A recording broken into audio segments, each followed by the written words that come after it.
Hello, guys. It is, what is it? It's the 17th of July, 2024. Let's do an update. You can chime in if you're on X or YouTube or Facebook. We'd love to hear from you. We usually put your comments right up on the screen for all to see. As you know, our policy here is we don't do politics, but we do have a music story with the backdrop of politics, but we're not going to get into the partisan, election politics, that sort of thing at all. However, Tenacious D, we got to talk about Tenacious D because there have been further developments since last update when we mentioned, people say stupid things, right? They say stupid things. I have said things, and as soon as I've said it, I've thought, man, why did I say that? And oftentimes we might not even mean it. We just say it. Right. And to be honest, I'm trying to extend a little grace to Kyle Gass, who, by the way, I only mean this in the kindest way possible, but talk about a gravy train. I mean, the dude's hitched his wagon to Jack Black for the last 20 years. I don't know if he's ever done anything else or if he was in Elf. Right? He's one of the guys in Elf. He's not a good actor. Anyways, where am I going with this? Well, things have gotten bad for Kyle. Now, if you haven't seen the footage, obviously he made a joke right after the assassination attempt on former president and current presidential candidate Donald Trump. He said, "Don't miss Trump next time," or "Next time, don't miss Trump." That was his birthday wish when Jack asked him to make a wish. And of course, Jack laughed along. Half the crowd laughed along. Few people were shocked. Well, here's what's happened. So yesterday, Jack Black posts a kind of a cryptic little message that says, "Hey, all of our future tour is canceled." I'm paraphrasing here. He says, "I've got to rethink what my future creative projects will be." Translation is, I got to get rid of this dead weight called Kyle Gass. And Jack says basically he says, "I was blindsided on stage when Kyle said that." So he kind of tossing Kyle under the bus. Well, then it gets even worse. Kyle, of course, posts an apology and says, "Hey, I would never wish harm on anyone, blah, blah, blah, blah, blah." The normal thing, the apologies that you normally expect to see from people. And you know what? I'm one that is willing to forgive and forget. If someone expresses an apology, that's okay for me. Right? Yeah, you did something stupid. It was dumb. However, we're free to say whatever we want, but that doesn't mean we're free from the consequences, right? So immediately, a senator in Australia wanted them to be deported. So that was a big brouhaha about that. Word comes out yesterday that Kyle has been dropped by his management company, right? So here's a marginally talented guy who's just kind of hitching along with Jack Black for the last 20 years. Now he's been dropped. So it's probably the end of Kyle Gass's career. Did he have a career? Whatever he had, it's probably the end of it. Just the reality of it. So Pick of Destiny, I thought was hilarious. A lot of the stuff they've done, not recently. I mean, I don't think they've done anything funny recently, but 10 years ago, I thought Tenacious D was awesome. Tribute, I love that. It was great. So again, people doing dumb things, right? And I've done dumb things. It's not about doing dumb things. It's just, on the one hand, and again, it lines up politically. You look at the comments, people that are Trump supporters, they're gleeful about what's happening to Tenacious D, specifically Kyle. People who aren't Trump, who are anti-Trump supporters, I think they feel bad for what's happening, whatever. It's a mess. The key here is don't do dumb stuff. Okay. And I'm pointing to myself when I say it, but this is a cautionary tale for those of us that have a tendency to say stupid things. Don't do it. Rod Argent,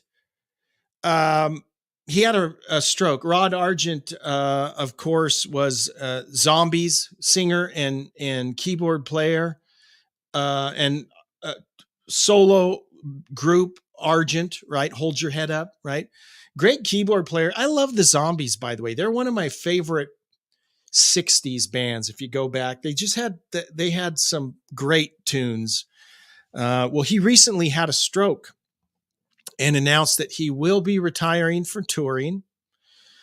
But his management company issued a statement last week announcing the stroke, noting that, quote, he would need several months of rest and recuperation. Rod has asked us to convey that he has made the very difficult decision to immediately retire from touring in order to protect his health. He was already preparing to wind down his live performance schedule after health scares on recent tours. So, guys, again, this is a common thread, right? Most musicians will tell you, hey, we'll play the shows. We play the shows for free, right? What we're getting paid for is to tour. It's the rigors of touring, the constant travel in and out of hotels, up and on and off of buses, all of that over and over and over. And the older you get, the tougher it is. That's why they always say, hey, we're not getting paid to perform. We're getting paid to tour. And there's a difference, right? That 2 hours that they're on stage, they love that. That's a release. It's all the other stuff that's the hard work. And the older you get, obviously, the more difficult it becomes. But the good news is, despite the health setback, Argent won't be abandoning music altogether. He says, quote, I am absolutely overwhelmed by the outpouring of love and support that has happened in response to the news of me having suffered a stroke 3 weeks ago. I have read every post and have to thank you so much. I do feel so lucky that physically I've escaped the worst possible effects. And while I'm still frustrated by not finding all my words easily, I feel really hopeful that eventually I will make a full recovery. He continued, it is with a heavy heart that I can carry on. It is with a heavy heart that I can't carry on with the live playing that I love so much, but want to emphasize that after a couple of months, and I do mean to carry on in the studio with writing and recording unabated, and with superb contributions from Colin, Steve, Tom, and Soren. Thank you once again so much, Rod Argent. So that's good news. And let me get on my stroke high horse, by the way. A year ago, I play in a dad band. We had a gig, a little outdoor gig we were playing at a restaurant. And before this gig, I had this really weird sensation that I felt like I was like numb and tingly on half of my body. And it lasted about a minute, and then it stopped. I'm like, that was weird. I didn't think anything of it. Leave, go to the gig, played the gig. After the gig, same feeling again. And I sat on the edge of the stage. Our drummer, who's a dentist, he's not a medical doctor, but he's a dentist. So he's got, dentists have to go to medical school and they get some medical training. But I told him, I said, I feel numb on half of my body. It's just weird. And he gets his phone on right away and he says, I'm calling 911. I'm like, really? He said, yeah. He said, you might be having a stroke. So the ambulance, that was an exciting gig. It wound up with an ambulance arriving at the end of the gig. So the ambulance comes, I get on, they take me to the hospital. I'm there all night. They admit me, they run a bunch of tests. I didn't have a stroke. Still not sure what it was.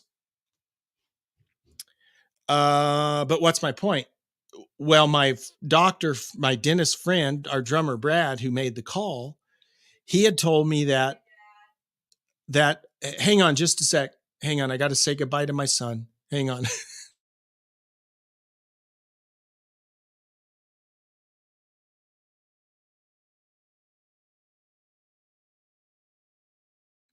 Okay. Live show. Things happen. My son is on his way out the door for a few days. So I had to at least say goodbye to him. But my friend, Brad, the drummer, he had said that he had had a similar experience a few months earlier and called. Again, he didn't have a stroke. What's my point? Because here's what the problem is. We get embarrassed, right? No one wants, I don't want to have an ambulance come. I don't want their drama, especially if there's nothing wrong and your people will laugh at you. Whatever. Don't worry about any of that. Okay. And that's exactly what the EMTs said. They said, it is so much better for you to call and have it looked at than to just assume everything's okay. Because strokes are, they can do, you can die. They can do a lot of damage, but the sooner you get to a doctor, the better. Don't mess around with stroke. If you experience any of those symptoms related to stroke, don't wait. Call 911 or go to the emergency room right away. So just going to throw that out there. Sammy Hagar explained why he was convinced that Joe Satriani was the right guitarist to represent Eddie Van Halen on this current Van Halen tribute tour that they're doing, the Best of All Worlds. Sammy says, quote, 1 million guys could have done it. Well, not 1 million, but you walk into a music store and you see a 12-year-old kid sitting on an amp with one of Eddie's guitars and he's playing Eruption. These genius little kids can do it now, but he doesn't necessarily know what he's doing. You ask him to write a song like that and he's going, I don't know how. You say, Joe, write me a song like that. Joe will write you a song like that because he knows where it's coming from. Sammy said that his experience with Joe in Chickenfoot gave him confidence in Satriani's abilities. He says, Joe's the professor. He's a scholar. Every time I've worked with Joe, I know he knows what he's playing. Joe can play a shredding solo just on fire. And then he stops and he's like, hold it. I effed up. I'm going, where did you F up? How did you even hear it? You're playing so fast. Oh, that one note right there. And it's like, holy crap. He knows exactly what he's playing. The thing about someone like Satriani, like a Steve Vai, they are such, they're great players, obviously, but they're also, they're musicians. Okay, there's a difference between just being a guitarist and being a musician. I don't know that I can explain what I mean by that. But there's guys that are at a certain level. Guitar happens to be the instrument they play, but they are just world-class musicians. They understand the layers, the levels, everything going on. And I think Joe is one of those people that he can technically play what needs to be played, but he has a deeper understanding and it's hard to explain, but there's only a handful of guys that fall into that category, I think. And that's not to minimize the contributions of great guitar players, but there's some guys that their talent is so immense that it transcends the instrument that they're an expert at, if that makes sense. In fact, I'm going to talk about another one here in just a minute. But Sammy recognizes that in Joe. All the reports I've seen of this Best of All Worlds tours, it has just been great. It's been awesome. So if you get a chance to see it, you absolutely should. Carl checking in from Germany. Hi there, my favorite guitar rock host. Hey, yeah, thank you. I need 5 number rocking numbers between 1 and 50 and 2 more rolling numbers between 1 and 12. Is your rock and roll wisdom going to help? So you need some numbers? I'll give you some in just a sec. Okay. Thanks, Carl, for checking in. Speaking of guitarists who are musicians, the great Steve Howe of Yes and Asia fame. Steve is he's an interesting character. Obviously, mega talented. I'm getting tons of emails right now. I probably made someone mad, but I'm getting lots of emails. He's releasing a new album. It's going to be called Guitarscape. It comes out September 27th on his own label, the Howe Sound label. You'll be able to get it on CD, vinyl, and as a digital copy. Guitarscape marks a new chapter for the Yes in Asia legend as he presents what amounts to a guitar masterclass. He says, "What I'm doing is focusing on what I do well and what I love to do." The album features 14 instrumental tracks in a host of musical styles, from rock through to acoustic and classical, each bearing that unmistakable Steve Howe sound. Steve plays acoustic, electric, steel, and bass guitars, along with keyboards, and is joined by his son Dylan on drums. He says, quote, "This album has given me the opportunity to do something different," says Steve. I bought a Novatron Summit keyboard, and I found that it had a wealth of inspiring sounds. It gave me a golden opportunity to create my own keyboard structures, chordal movements, and structures that I thought were a bit different. I think differently on a keyboard. I don't see the chords looking the same, but then I had fun playing around with the guitar to see where that goes. I've utilized most of the colors as I like to think of my styles, and I'm always pleased when I hear them running through and it moves from a steel maybe to a Spanish guitar, because it's a different sort of album. I'm not using terribly conventional chord sequences, but things that give me a fresh feeling and opportunistic and opportunities to improvise and stretch out, as well as be melodic and make this a nice tuneful experience. He says, I began feeding the tracks to Dylan, his son and drummer. We get on great, and he seems to know what to play around my guitar. It's almost instinctive. Dylan and I fit together really beautifully. We've had the chance to do this together, so it's wonderful. So that's awesome. I'm looking forward to that. Time Traveler checking in. Hi, Time Traveler. I had a stroke in 2010, October, and still have a noticeable limp from the effects on my left side. I can make some chords, but I haven't sold my guitars. Okay, well, don't sell them. Keep working on it. But again, the point I made earlier, call the doctor, go to the doctor as soon as you have any signs of that. And of course, my friend Will, let me just have a personal conversation with Will on here. Will, I got a voicemail from you. I need to call you back. I haven't called you back. I will be calling you back. I'm trying to prime Will.